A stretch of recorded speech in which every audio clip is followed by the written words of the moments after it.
YouTube में बड़े creator जैसे प्रांजल कामरा, एसेट योगी हमेशा मनी कंपाउंडिंग के ऊपर जोर देते हैं, जो बिल्कुल सही है। इस वीडियो में हम फोकस करेंगे हम लोग हमारा पैसा कहां पे इन्वेस्ट करके ये मनी कंपाउंडिंग का जो लाभ है उसको उठा पाएंगे। कंपाउंडिंग इफेक्ट का एक छोटा उदाहरण आपके सामने देता हूं। अगर आप 5,000 रुपए का SIP हर महीना करते हैं और सिर्फ 14% ही रिटर्न मान के चलते हैं, जो म्यूचुअल फंड में आराम से मिलता है लॉन्ग टर्म में, और उसको ही अगर आप 30 ईयर्स के लिए कंपाउंडिंग करते हैं तो लगभग 3 करोड़ का कॉर्पस बन सकता है। लेकिन इसके लिए दो चीजों का जरूरत है। एक है ऐसा कौन सा इंस्ट्रूमेंट है, ऐसा कौन सा फंड्स है या इन्वेस्टमेंट व्हीकल है जहां पे हम लोग हमारा पैसा रखेंगे तो हमें 12% 14% के जो कंपाउंडिंग इफेक्ट है वो सालों साल मिलता रहे और रिस्क भी कम रहे। सेकंड क्वेश्चन आता है, क्या इतना सालों तक हमें कंपाउंडिंग करने का पेशेंस है, हमारे पास वो धैर्य है इन्वेस्टिंग करने का। अगर आप गलत जगह इन्वेस्टमेंट कर देते हैं, वहां पे अगर जितना समय भी आप रखे अपने पैसे को, वहां पे कंपाउंडिंग इफेक्ट आपको ज्यादा नहीं मिलेगा।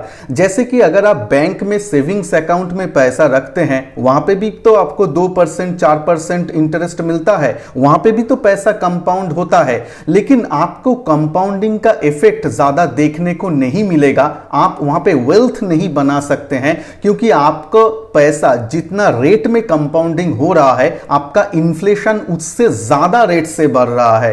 तो आपको इन्फ्लेशन को भी बीट करना है, उसके साथ साथ वेल्थ भी क्रिएट करना है। अगर आप आज 100 रुपए इन्वेस्ट करते हैं कहीं पे जहां पे 10% एनुअली आपको इंटरेस्ट मिलता है, तो एक साल बाद आपका टोटल कैपिटल बनेगा 110 रुपए। लेकिन अगले साल जब आपको इंटरेस्ट मिलेगा तब आपका कैपिटल 100 रुपए जो पहले आपने डाला था वो नहीं रहेगा, तब आपका कैपिटल हो जाएगा 110 रुपए, और 110 रुपए के ऊपर आपको 10% का ब्याज मिलेगा।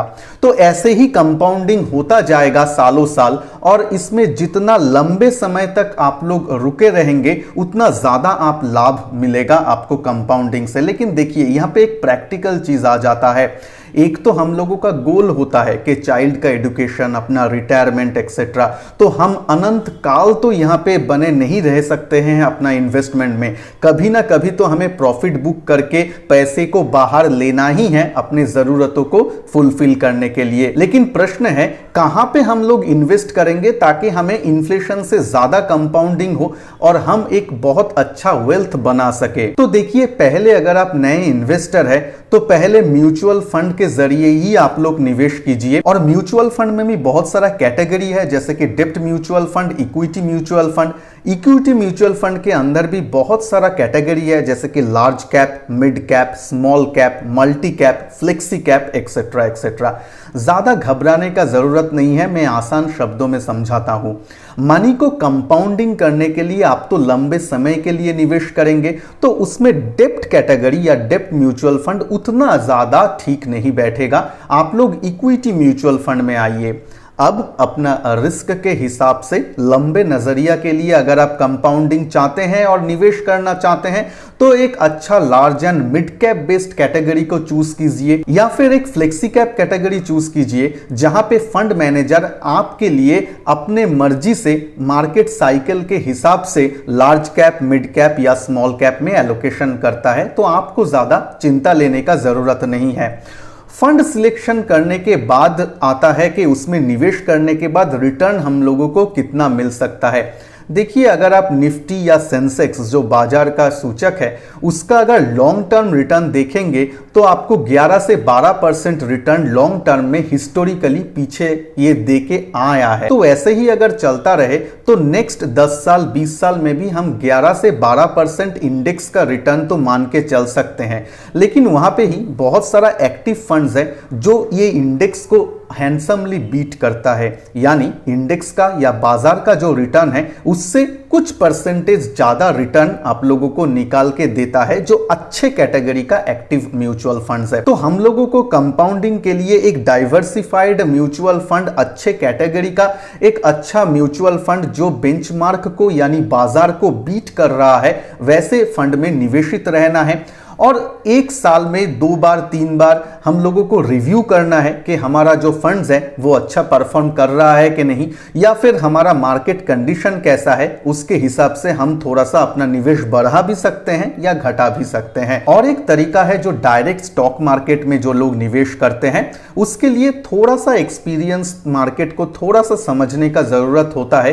अगर आपके पास वेल एक्सपीरियंस है, आप लोग ऑलरेडी शेयर मार्केट में निवेश कर चुके हैं, आप लोग जानते हैं इसका रिस्क को, तो आराम से वहां पे भी निवेश कर सकते हैं। टॉप क्वालिटी फ्रंटलाइन स्टॉक्स में ही रहिए ताकि आपका जो मेन कैपिटल है वो डूबने का चांस कम से कम रहे। उसके साथ साथ डिसिप्लिन रखिए, किसी के पास से उधार लेके, लोन लेके इन्वेस्ट मत कीजिए, अपने खुद का पैसा ही रखिए, वो भी कम से कम पैसा रखिए जो अगर थोड़ा सा लॉस भी हो जाए आप उसको झेल पाएंगे, और उसको ज्यादा लंबे अवधि के लिए रखें ताकि आपका जो कंपाउंडिंग इफेक्ट है वो आपका मनी में आ सके। नॉर्मल डायरेक्ट स्टॉक मार्केट में आप निवेश करते हैं तो आपको 18 से 20% तक सालाना रिटर्न का तो आप एक्सपेक्ट कर ही सकते हैं, लेकिन स्टॉक मार्केट में आपको रिटर्न गुच्छों में मिलता है। ऐसा नहीं कि हर साल आपको मिलता जाएगा। जब जब स्टॉक मार्केट अच्छा परफॉर्म करता है तब पिछले 3 साल का रिटर्न एक ही साल में या 6 महीने में वो दे देता है।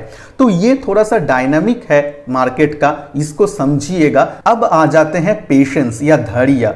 हम लोग तो निवेश तो कर दिए, लेकिन उसके बाद मनी को कंपाउंड होने देने के लिए हम लोगों को 10 साल, 20 साल, 30 साल उसको कंपाउंडिंग करते जाना है।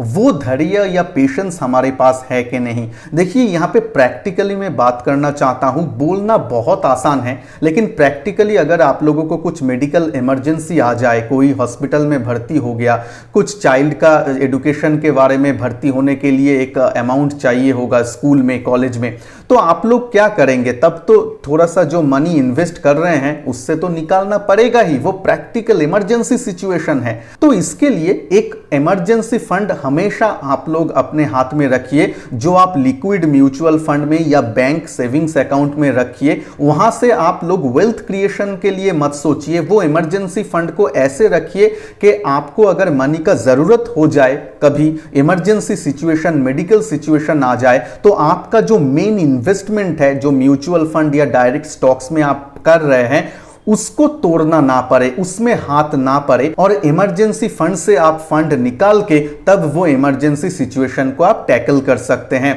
ऐसा एक प्लानिंग करके इन्वेस्टमेंट स्टार्ट कीजिए। ऐसा नहीं मेरे पास पूरा पैसा है, पूरा पैसे को ही मैं निवेश कर दिया, इमरजेंसी फंड भी कुछ नहीं है। उसके साथ साथ इंश्योरेंस, पहले अपने लिए एक टर्म इंश्योरेंस जरूर कर लीजिए। अगर आप एक नौकरी करते हैं, आपके ऊपर अगर फैमिली डिपेंडेंट है, तो एक टर्म इंश्योरेंस, एक हेल्थ इंश्योरेंस, ये सब कुछ जरूरी है।